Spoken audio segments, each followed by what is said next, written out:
Ladies and gentlemen, drivers, gig workers, and everyone in between, welcome to This Week in Rideshare podcast. I'm your host, Jared Hoffa. It is Friday, January 12th, and this week, driverless cars are immune, Uber shrugs the rules, and how $110,000 became just $14,000. Legal Rideshare breaks it down.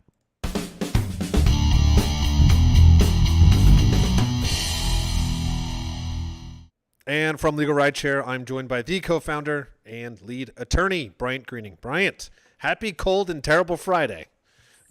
I couldn't have said it better myself, but a happy Friday to you as well, Jerry. Yeah, if you're in Chicago right now, it's not great. You know, I can deal with the cold, I can deal with the snow, but it's like rain, slush, snow, cold, wind. It's Chicago winter. That's what it is. It's nasty, and it's also not great driving weather, so everybody be careful out there. Yeah, exactly. Be careful out there. You know, anything can happen, and it often, as Brian, you've said many times, if it can happen, it will happen. So that's a really good point. We're going to go back to again 3 major topics that we saw this week that we think are worthy of talking about, and we're going to jump right into it with this. This is driverless cars immune from tickets. So apparently, driverless cars can break the rules. And this is from NBC News. They first reported this. They said, quote, driverless cars have been documented running red lights, blocking emergency responders, and swerving into construction zones. The NBC Bay Area has learned that when driverless cars break the rules of the road, there's not much law enforcement can do. In California, traffic tickets can be written only if there's an actual driver in the car. So while autonomous vehicles in California have received parking citations, the state's transportation laws appear to leave driverless vehicles immune from receiving any type of traffic ticket stemming from moving violations.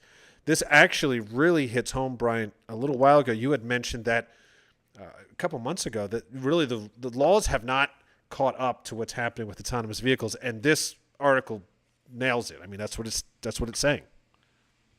Yeah, I think that's exactly right. So, the story itself is kind of, I don't want to say humorous, but it's just you find out that there are no rules for these cars. They're not getting tickets. It's kind of funny to think about the idea of an officer, stopping an autonomous vehicle and handing over a ticket. But what it's showing us is that we just don't have the proper rules, regulations, ordinances, or plans for autonomous vehicles in our cities.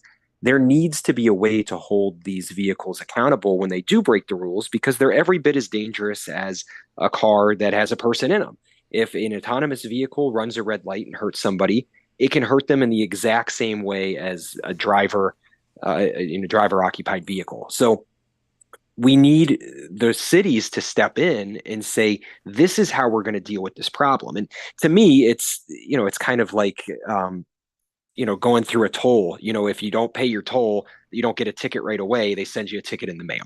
I think that these companies need to be held responsible in that way, pay fines, have repercussions, lose their licenses, just like real drivers would when they break the rules, and they can find out by mail. Maybe they don't actually get a ticket handed to them like we would, but the same rules should apply.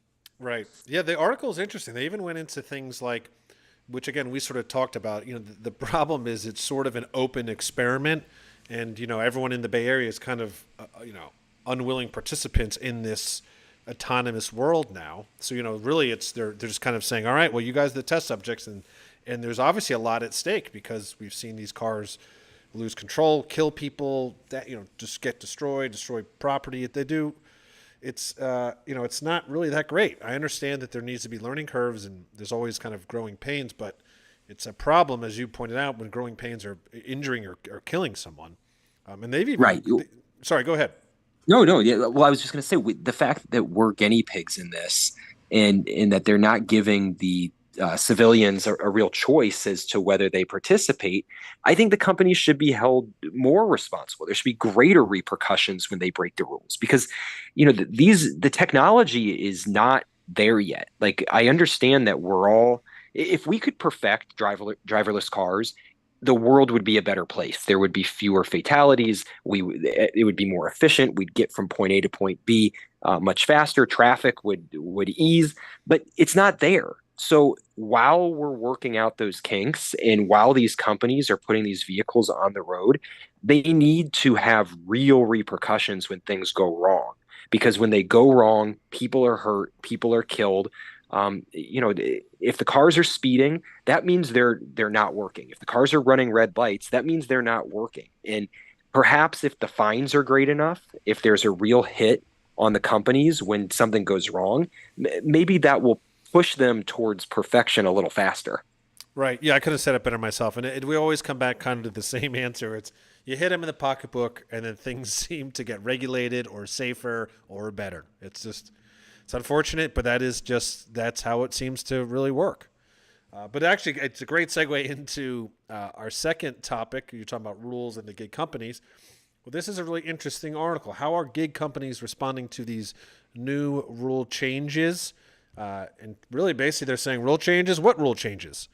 This is from Fast Company, and they said the Department of Labor on Tuesday enacted a new rule aimed at preventing the misclassification of workers as independent contractors. The effort, first proposed in October of last year, provides a guide to whether a worker is an employee or an independent operator under the Fair Labor Standards Act, a difference that could afford someone key legal protections and compensation. Now, this is set to take effect March 11th. So the article then went and talked to all the major gig companies. And as I said, they basically are saying, what rule changes? DoorDash said in a statement that it did not believe the ruling would have a big impact on the company. Instacart emphasized that the ruling itself doesn't really reclassify workers, but rather provides a framework for future consideration. Lyft also made it clear that there's no immediate impact on the company as of Tuesday. And of course, Uber chimed in and stressed its workers' interest in flexibility and the fact that the rule does not have any current impacts on the company. They even said this rule does not materially change the law under which we operate and won't impact the classification of over 1 million Americans who tune to Uber to make money. I don't. Maybe I'm reading this wrong, Brian, but I feel like we live in a world now where a law gets passed and big companies can go, I'm not doing that. Yeah, yeah. I think Uber and Lyft and Instacart and all those others have been doing that for a long time, where they turn a blind eye to the rules and regulations that very much do affect them.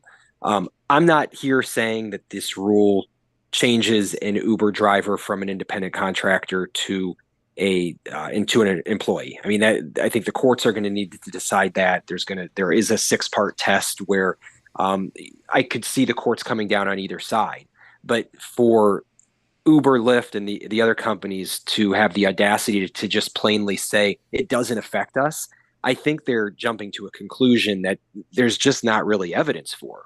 This is going to have to play out. I can tell you that if drivers are transformed into employees, the companies are fundamentally changed. These companies' business models are based on the fact that workers are independent contractors and they don't have to pay for certain protections like workers' compensation, minimum wage, overtime hours, things like that. So if I was a gig company, I would be concerned. I would be hiring many, many lawyers to consider these 6 factors, be writing briefs as to why we, the gig company, fall on the independent contractor side rather than the employer side or employee side.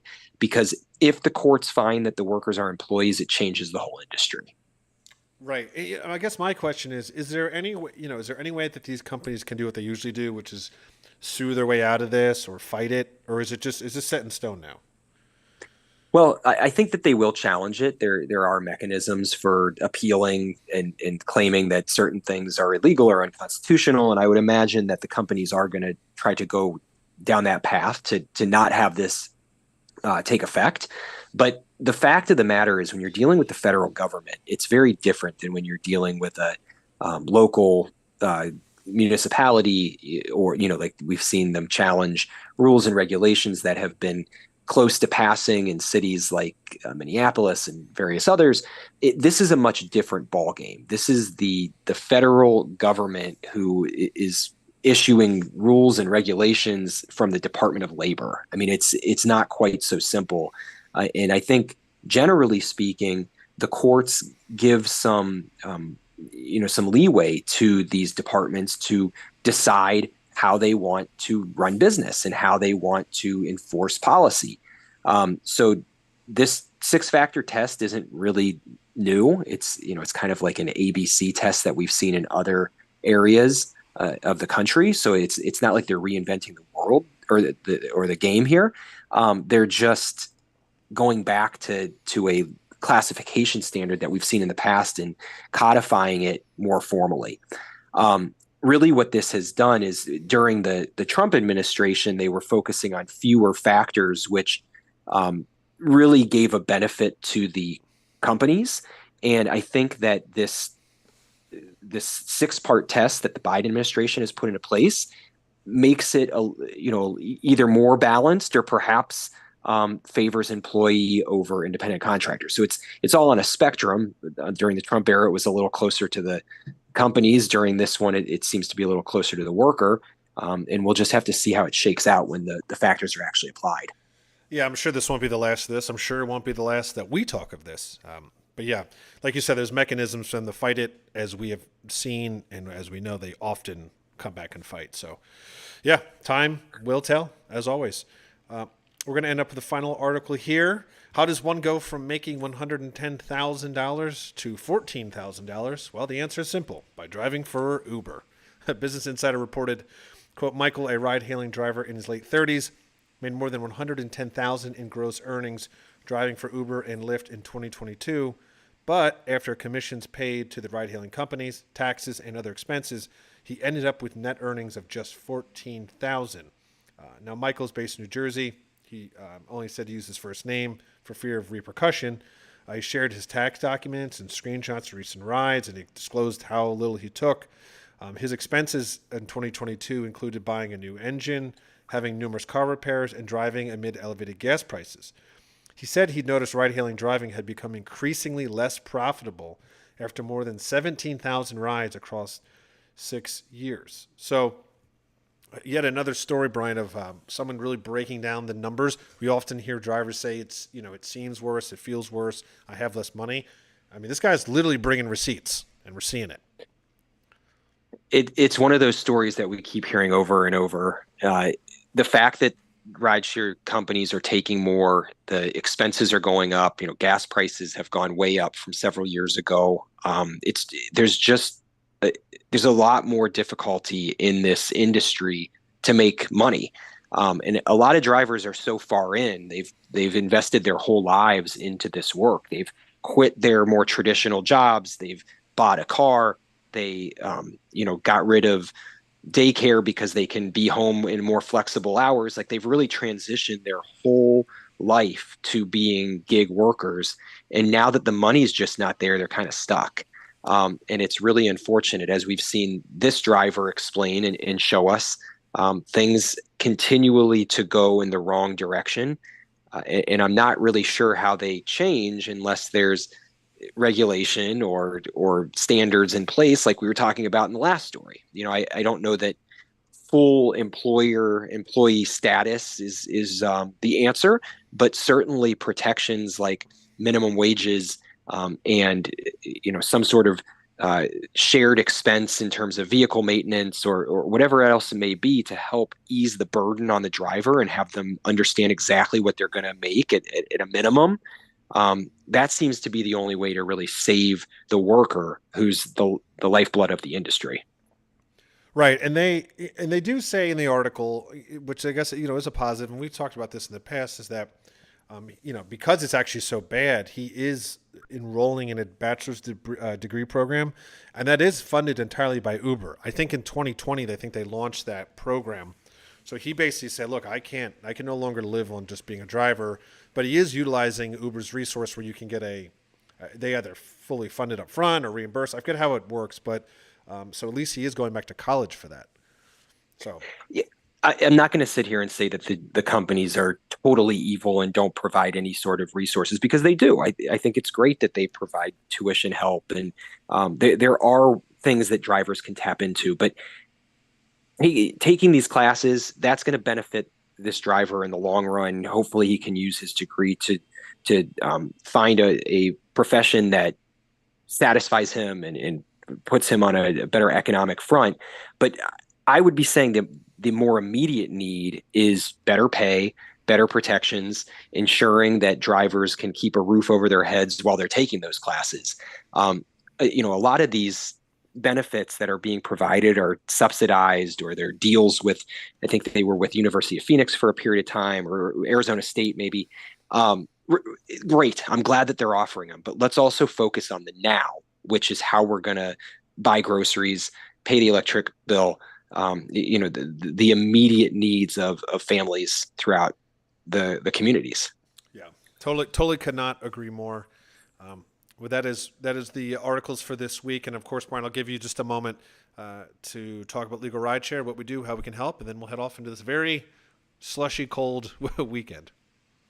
Particularly on days like this, where so much of the country is covered in snow and ice, we do want to remind drivers and passengers and gig workers everywhere that we are here to provide free consultations after an accident or injury.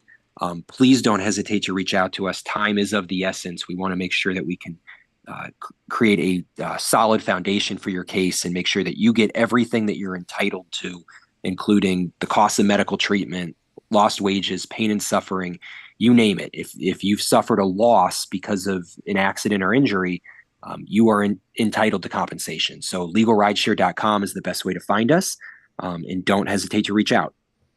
Awesome. Thank you, Bryant. And as I like to say, that is the end of this week in Rideshare. See you next week.